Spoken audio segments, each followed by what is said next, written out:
क्योंकि इस देश की सीमाओं पर आज भी कोई कमजोरी नहीं है। आज भी वहां पर ऐसे ऐसे हमारे देशभक्त अपने सीने को अड़ा करके खड़े हैं जो एक भी गोली भारत माता की सरहद में घुसने नहीं देते, अपने सीने पर खा लेते हैं। पर कमजोरी अगर कहीं है तो वो देश के बुलडोजर अंदर है। और इतनी कमजोरी है कि इसी देश में रहने वाले, इसी देश का खाने वाले, इसी देश की हवा में सांस लेने वाले अगर भारत क्रिकेट में जीत जाए तो ऐसे गर्दन लटका लेते जैसे इनकी नानी मर गई हो, और पाकिस्तान जीत जाए तो उसकी खुशियां मनाते। ये गद्दारी यही है। अफजल हम शर्मिंदा है और तेरे कातिल जिंदा। ही ऐसे ऐसे कन्हैया जैसे गद्दारी कि गैर तो अपने क्या होने थे, ये अपने ही नहीं अपने, इसीलिए भारत माता के आज अधूरे सपने हैं, इसीलिए भारत माता के आज अधूरे सपने हैं। ये तो अपने क्या होने थे, ये तो अपने क्या होने थे, अपने ही नहीं अपने हैं, इसीलिए भारत माता के आज अधूरे सपने हैं, इसीलिए भारत माता के आज अधूरे सपने हैं, इसीलिए भारत माता के आज अधूरे सपने हैं, इसीलिए भारत माता के आज अधूरे सपने हैं। मोहम्मद बिन कासिम को अरब से बुलाने वाले गैर न थे, दाहर की दो कन्या अरब पहुंचाने वाले गैर न थे, सिंध के राजा ताहिर राय को खपाने वाले गैर न थे, अरब खरब की राशिरकों को बताने वाले गैर न थे, अरब खरब की राशिरकों को बताने वाले गैर न थे। अपनों के काले कारनामे, अपनों के काले कारनामे इतिहासों में छपने हैं, इसीलिए भारत माता के आज अधूरे सपने हैं, इसीलिए भारत माता के आज अधूरे सपने हैं।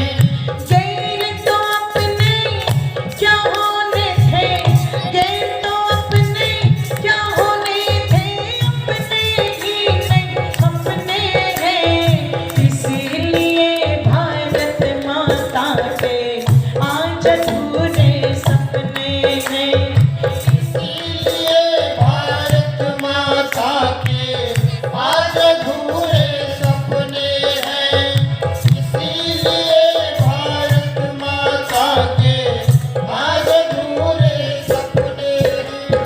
इतिहास के पन्नों को पलट पलट करके देखना, गद्दारों की कोई कमी नहीं रही यहाँ पर। सिंध प्रांत के राजा दाहर राय मोहम्मद बिन कासिम भारत पर चढ़ाई करने आया। एक बार नहीं कई बार आया और हर बार मुंह की खा करके वापस गया। पर हुआ क्या? एक मंदिर का नालायक दुष्ट पुजारी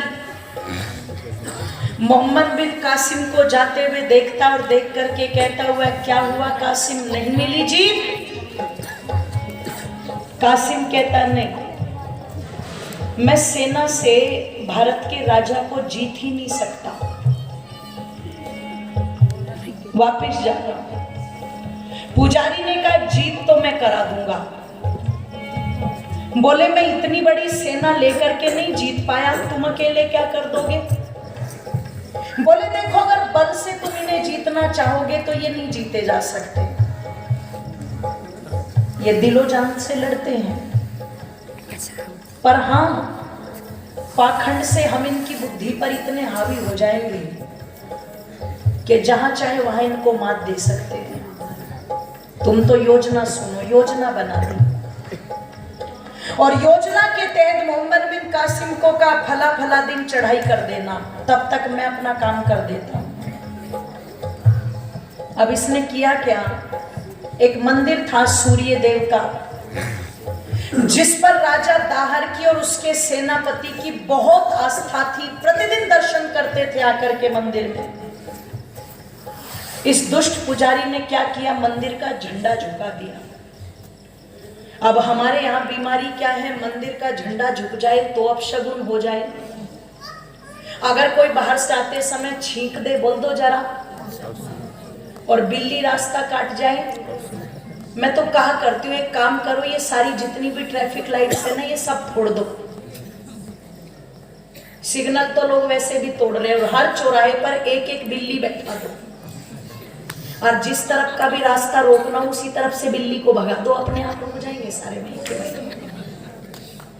है ना। बिल्लियों से ही काम चल जाएगा, बस जरूरत ही नहीं पड़ेगी सरकार को करने की। निवेदन आप लोगों के मध्य में कर दूं, बिल्ली रास्ता काट जाए तो अपशगुन हो गया, छींक दिया तो अपशगुन हो गया, किसी ने पूछ लिया कहां जा रहे हो तो अपशगुन हो गया, झंडा झुक गया तो अपशगुन हो गया। मंदिर का झंडा झुका दिया, सेनापति दर्शन के लिए आया, उसने पूछा पुजारी जी आज मंदिर का झंडा क्यों झुका, ये तो अपशगुन है। तो जानते उस दुष्ट ने क्या बोला, रात मेरे सपने में सूर्य भगवान आए थे और उन्होंने मुझसे कहा कि मोहम्मद बिन कासिम फिर आएगा और अब की बार जो युद्ध होगा उसमें जीत राजा दाहर की नहीं होगी, मोहम्मद बिन कासिम की होगी। सेनापति दुखी हुआ, पर चलो देखते हैं, ये सोच के वापस चला गया। एक बार भी अगर उस सेनापति में बुद्धि होती तो पुजारी की गर्दन पकड़ के ये पूछता जरूर, इस सूर्य भगवान की पूजा हम करते हैं या मोहम्मद बिन कासिम करता है। इसका मतलब तो गद्दारी है ना कहीं इसमें खोट है।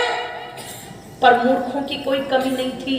पता लगा योजना के अनुसार मोहम्मद बिन कासिम ने चढ़ाई कर दी, सेनापति का मनोबल गिर गया। ओहो, अब की बार तो भगवान चाहते ही नहीं कि हमारी जीत हो, मन के हारे हार है और मन के जीते जीत, मनोबल टूट गया। निवेदन कर दूं आप लोगों के सामने, युद्ध हुआ, राजा दाहर को मार दिया गया और उनकी बेटियों को उठा करके ले गए कहां, बोलो, अपनी धरती पर। और जानते हो जो दो बेटियां राजा दाहर की वहां पर गई थी वो कितने गजब की थी। मोहम्मद बिन कासिम ने अरब के खलीफा के लिए उन दोनों लड़कियों को भेजा जो राजा दाहर की दो बेटियां थी, और वो जाते के साथ में खलीफा के सामने जब आई तो खलीफा ने कहा आज रात्रि के लिए इन्हें नहा धोकर के तैयार करो और हमारे सैन कक्ष में भेजो। लड़की दोनों की दोनों बड़ी चतुर थी। निवेदन कर दूं, अपने बाप का बदला लेने के लिए दोनों ने योजना बनाई, नहा धो करके सज धज के तैयार हो गई और सैन कक्ष में जब खलीफा के पास पहुंची तो जाकर के नाटक सा करके कहती है हमें तो आपकी दासी बनने में बहुत सुख प्राप्त होता, बस दुख इसी बात का हो रहा है कि अपने आप को जो आपका हितैषी कहता है वो मोहम्मद बिन कासिम, उसने हमें आपके पास भेजा तो जरूर, पर पहले खुद हमारी असमत लूट करके और झूठन आपके पास भेज दी। खलीफा को इतना गुस्सा आया कि मोहम्मद बिन कासिम की गर्दन काटने का आदेश दे दिया। दोनों लड़कियों ने वहीं बैठे बैठे अपने बाप की मौत का बदला लिया। और ये कहते हैं हिंदुओं की औरतें 2-2 टके में बिकती थी, इतने में तो गर्दन काट देनी चाहिए थी ऐसे आदमी की। पर करे क्या, जिसका बेटा ये कह दे कि मैं इसे अपना बाप ही नहीं मानता तो उसे तो पागल ही घोषित कर देना चाहिए। निवेदन आप लोगों के मध्य में कर दो जरा, कितना पाखंड। एक दुष्ट के कारण राजा दाहर की मृत्यु हो गई, और जब वही दुष्ट बंटवारा करवाने के लिए गया कि आधा राज्य मुझे दो तो गर्दन उसकी भी कटी, और बाद में मोहम्मद बिन बोल दो जरा कासिम की भी कटी, उनकी भी कटी। ये स्थिति है। और क्या है कि राजकोट के छब मंदिर को पृथ्वीराज चौहान की आंखें फोड़ने वाले गिरनाथ है। राजकोट के छब मंदिर को तोड़ने वाले गिरनाथ है। पृथ्वीराज चौहान की आंखें फोड़ने वाले गिरनाथ है। बंदा बैरागी को इकला छोड़ने वाले गिरनाथ है। अरे छत्रसाल वीर शिवा को मोड़ने वाले गिरनाथ है। छत्रसाल वीर शिवा को मोड़ने वाले गिरनाथ है। गुरु गोविंद सिंह के लालों से, गुरु गोविंद सिंह के लालों से लाले अनेकों अपने हैं। इसीलिए भारत माता के आज अधूरे सपने हैं।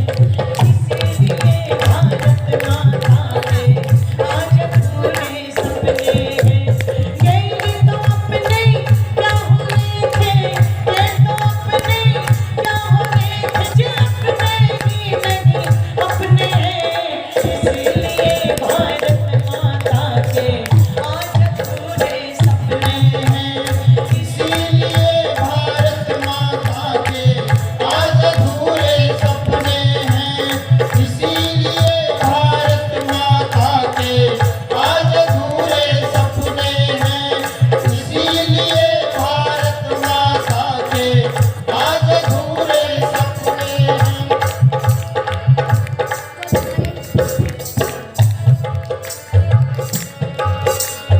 ऋषियों की बांधी मर्यादा रखने वाले गिरनाथ है।